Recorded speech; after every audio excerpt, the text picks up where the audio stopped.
Nabiktima ng tangay parcel ang isang delivery rider sa Quezon City. Hulikak ang suspect na binitbit ang mga produkto at sumibat sakay ng jeep. Saksi, si Ian Cruz.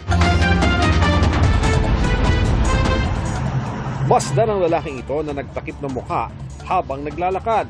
Saglit siyang mawawala sa kuha ng CCTV pero maya-maya makikita na siyang lumapit sa nakaparadang motor at may kinuhang sako.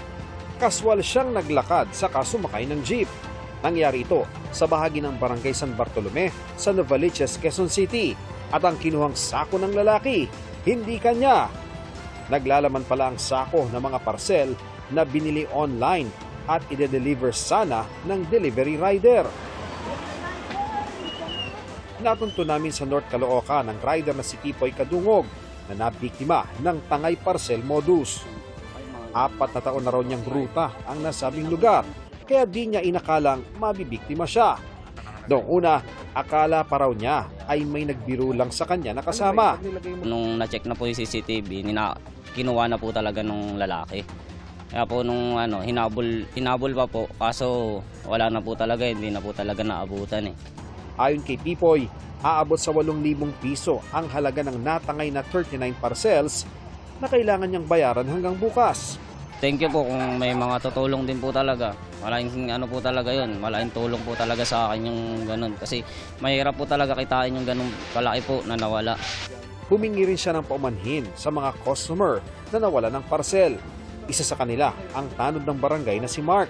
Tinawagan na raw siya ni Pipoy pero di na raw siya magpapabayad sa natangay na item. Nakakuha ko naman sa state of sale siya, walang problema. Sana po maintindihan na lang po nila ako na ayun nga po, nanakawan nga po, mag-reorder na lang po sila. Check out na lang po nila ulit yung yung order nila, tapos ako na lang po magbabayad ng mga nanakaw sa kanila po. Naiulat na ni Pipoy sa Barangay San Bartolome ang insidente. Lahat ng mga CCTV, mga private ng CCTV, pinupuntahan namin dyan para tanungin.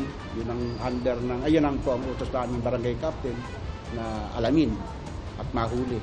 Patuloy rin ang investigasyon at backtracking ng Quezon City Police District Station 4 sa naturang modus. Mahirap po talaga kumita ng pera po eh. Sana po, lawaban na lang din po tayo ng patas. Para sa GMA Integrated News, ako si Ian Cruz, ang inyong saksi. Mga kapuso, maging una sa saksi.